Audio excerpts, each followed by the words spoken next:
Hello and welcome to पैसा live. हमारे साथ हैं प्रमोटर शिवाश्रित फूड्स लिमिटेड के, जिनका आईपीओ बहुत जल्द ही मार्केट में आने वाला है। तो first of all congratulation to the company and the board for the upcoming thank you. IPO. Sir, सबसे पहले हम थैंक यू। समझना चाहते हैं कि आईपीओ लाने के पीछे कंपनी का ऑब्जेक्टिव क्या है, फंड्स कैसे रेज करने का प्लान है, और जो फंड्स रेज होंगे उनको कहाँ यूटिलाइज करने का कंपनी का प्लान है।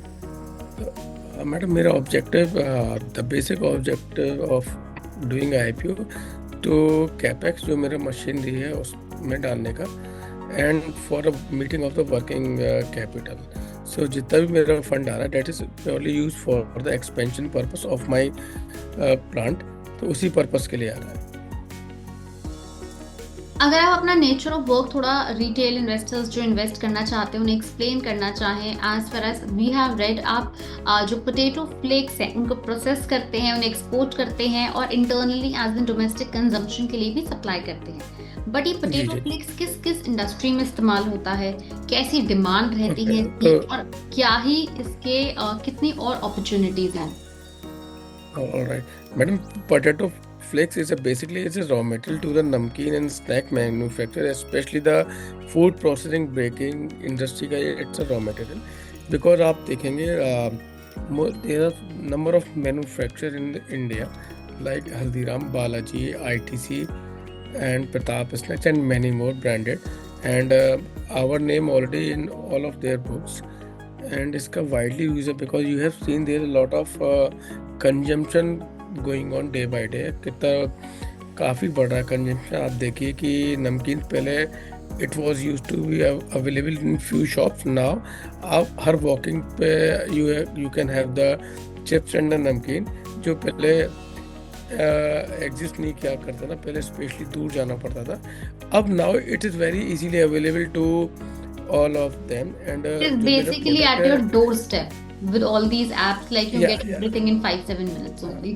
in fact what has happened now कि people are not buying a नमकीन अपने घर में स्टोर नहीं करते because they are not the fresh available all time now, right? And so it is a raw material for them, especially Punjabi तड़का, भुजिया, आलू भुजिया इसी से बनता है। Plus you have seen the Pringle chips जो यूनिफॉर्म शेप में आते हैं, तो वो भी इसी से बनता है। It is widely use in the world wide because it's used in the vastly in the pharma sector, especially in the bakery industry and food processing industry. जितनी भी बेकरी इंडस्ट्री है and food processing industry like Kellogg's हो गई, McCain हो गई, एक example I am giving you, तो they are widely using it. Plus ऐसी बहुत सी industry in all over the world and काफ़ी कंट्रीज में कि इसका कंजम्पशन बढ़ रहा है। इंडिया में आप देख रहे होंगे पहले Right. तो एक दो ही मैन्युफैक्चर हुआ करते थे, अब आज की डेट में मोर देन 20 to 50 मैन्युफैक्चर है, एंड इट्स ग्रोइंग अब रीजनली, इट्स ग्रोइंग।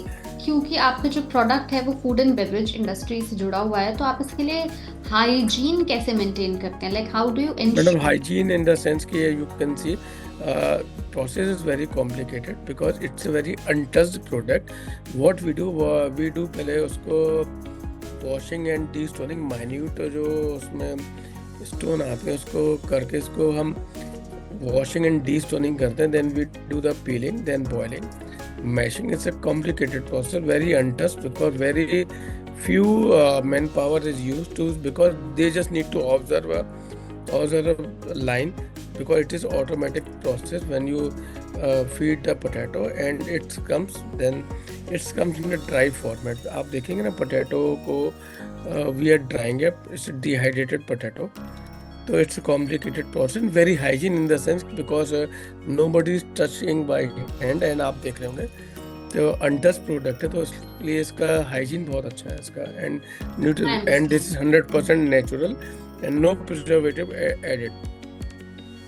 अब हम ये जानना चाहते हैं कि आईपीओ से जुड़े जो फंड्स आप रेस करेंगे उनका जो आप उसकी जो कंजम्पशन है, क्या आप वो एक्सपेंशन के अंदर इस्तेमाल करने का, प्रयोग करने का सोच रहे हैं, या फिर अगर कंपनी के ऊपर कोई डेट है, कोई चैलेंजेस हैं, तो उस लोन को, डेट को रीपे करने के लिए इस्तेमाल करेंगे। हाउ विल यू बट हमारा utilize the first funds. because हमारा हम for the new expansion we already disbursed a fund from our end.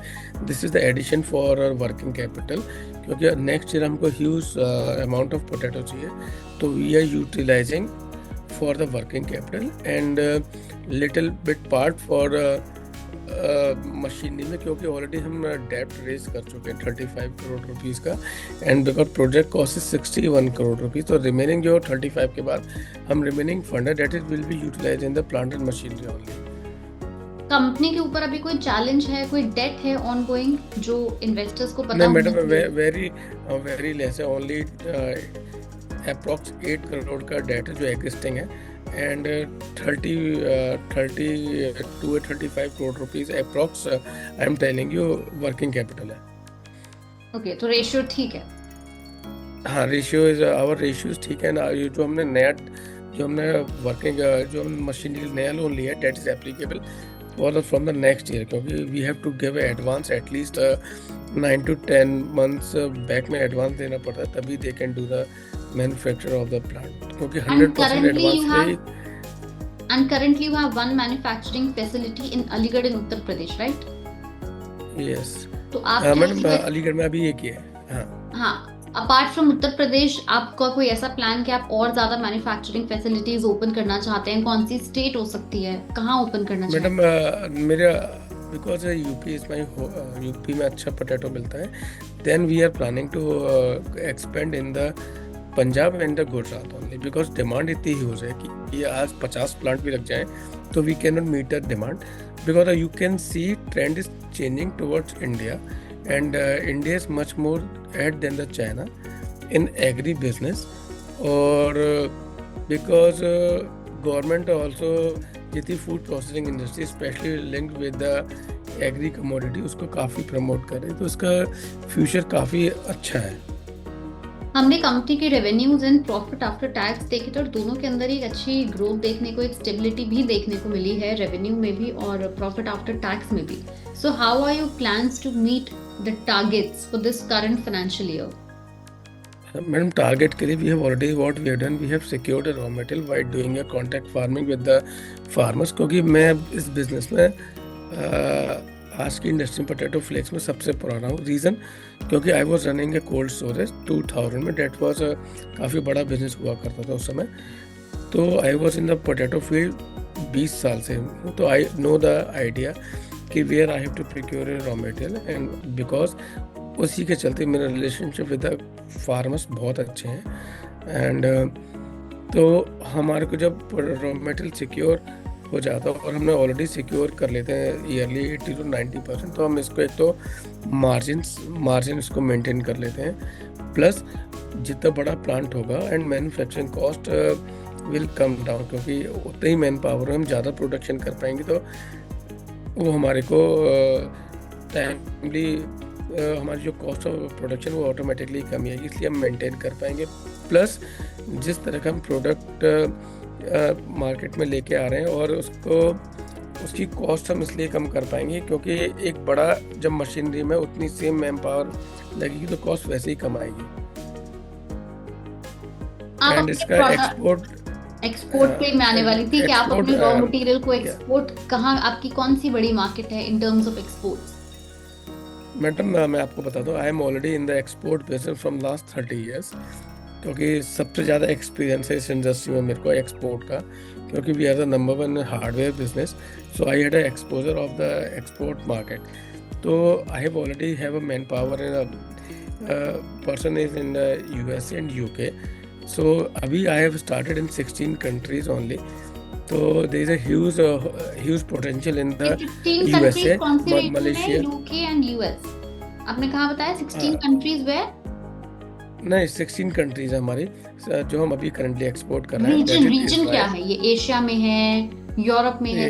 नहीं, इट्स इन द, मैं आपको name of the, it's in South America as well as in Europe में you can say Israel is a part of Europe, you can say Israel I am exporting to Indonesia, I am exporting to Malaysia as well, Malaysia very little bit, सबसे ज़्यादा demand America and then Malaysia. Next year I am planning to, already plan है कि हम एक अपना representative in sending in to the Malaysia and open office to cater that market, because it's a huge opportunity in the Malaysia and one is in Middle East, तो we have experience in supplying to the Europe as well in the USA, तो तो मैं समझता हूँ सबसे ज़्यादा export का experience हमारे ही कंपनी को है, क्योंकि हम लोग 20-30 साल से इसी एक्सपोर्ट कंपनी में, तो we know the how export market works. एक बात बताइए, अभी आजकल बहुत ज्यादा टैरिफ की खबरें मार्केट में चल रही हैं। डू यू थिंक कि जो टैरिफ के अंदर बदलाव आ सकते हैं तो वो हमारे आपके बिजनेस को किसी भी तरह से इम्पैक्ट करेंगे, इस सेक्टर और इस मैडम मुझे इंडस्ट्री? मैडम मुझे फूड सेक्टर पे इसलिए नहीं लगता, क्योंकि व्हाट आई रियलाइज्ड, आपने भी शायद कोविड में सुना होगा, हर चीज़ रुक गई थी, इनफैक्ट एजुकेशन तक रुक गया था। ओनली टू थिंग्स, दो ही चला था, फूड एंड मेडिकल। तो मुझे रियलाइज रुकेगा हुआ नहीं, कुछ भी हो लेकिन जाए। कॉस्ट के ऊपर अगर थोड़ा सा इम्पैक्ट आ सकता है तो। हाँ मैडम, अमेरिका जाएगा ही जाएगा, अमेरिका थोड़ा बहुत इफेक्ट आएगा ही आएगा। बट आप देखिए ना, अभी मेरा अमेरिका एक्सपोजर भी नहीं है। जितना कर रहा हूँ मैं साउथ अमेरिका कर रहा हूँ। अभी तो यूरोप मैंने टच नहीं किया, मिडिल ईस्ट थोड़ा सा टच किया है, Malaysia and Indonesia, Vietnam, Thailand. अभी इन सब कंट्री में तो बस मैंने ट्रायल शिपमेंट ही भेजी है, क्योंकि मेरे पास I was not having enough production to sell them, मैं कमिटमेंट भी नहीं कर सकता। एंड इसराइल में सबसे ज़्यादा ही कर रहा हूँ। तो आप देखेंगे तो अभी मैं अपने फर्स्ट तो मैंने ऑलरेडी अपने एग्जिस्टिंग क्लाइंट से बात कर रखी है कि क्योंकि I can not commit at this moment, क्योंकि मैं ऑलरेडी सबसे टाइम हूँ, मेरी ऑर्डर बोल फुल है, तो मेरे पास मटेरियल नहीं है भेजने के लिए। पहले तो मैं एग्जिस्टिंग कस्टमर से ही बात कर रहा हूँ। तो बेसिकली पहले आपको अपनी प्रोडक्शन इंक्रीज करना है, ये सबसे बड़ा टास्क है, नंबर 1 टास्क। हाँ मैडम, क्योंकि वो जब तक होगा नहीं ना, nobody demand and supply match नहीं हो पाएगी, मैच ही नहीं कर सकता। राइट।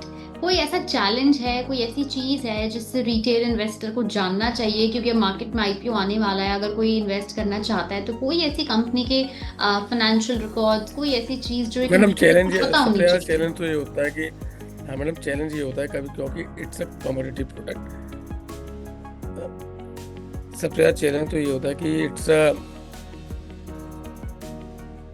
क्रॉप है, एग्री बिजनेस है, it's depend upon the weather. कभी कभार एक्सट्रीम कंडीशन हो जाए।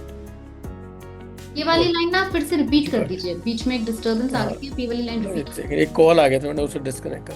इट्स ओके, आप ये वाली लाइन रिपीट कर दो। मैडम बस एक ही चैलेंज हमको लगता है कि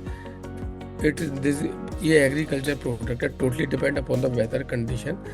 बहुत ही ज़्यादा एक्सट्रीम वेदर ख़राब हो जाए या तब भले ही वो उसमें चैलेंज आ सकता है, अदरवाइज हमको नहीं लगता, क्योंकि ऑलरेडी हम जिस बेल्ट में बैठे हुए हैं तो already highest production of the potato is UP, then we are procuring from the Punjab और एमपी एंड गुजरात। ये एरिया हमारे आसपास ही लगे हुए हैं, तो हमको इसमें चैलेंज नहीं लगता। या कोई देर रॉ मेटेरियल की कोई डिजीज़ हो जाए जिससे क्रॉप कम, उसकी ग्रोइंग कम हो, तो एक यही सबसे बड़ा चैलेंज लगता है। क्योंकि बाकी चैलेंज हमें इसलिए नहीं लगता क्योंकि we have a strong marketing behind us. अभी तो क्योंकि आप देख सकती हैं जितने भी और अदर मैन्युफैक्चर, सबसे ज़्यादा एक्सपोजर ऑफ एक्सपोर्टर हमारी ही कंपनी को है, तो हमको कोई इसमें चैलेंज नहीं लगता। बस चैलेंज बस यही है कि कोई वेदर कंडीशन से क्रॉप में कोई डिजीज या कुछ ना आ जाए, सबसे ज़्यादा चैलेंज यही है। आईपीओ की लिस्टिंग से आपको क्या एक्सपेक्टेशंस हैं, आपकी क्या विश है, कितने प्रीमियम पे आईपीओ लिस्ट हो सकता है? आई नो ये सिर्फ असम्पशन है, ये फील गुड वाला क्वेश्चन है, बट जानना जरूरी है।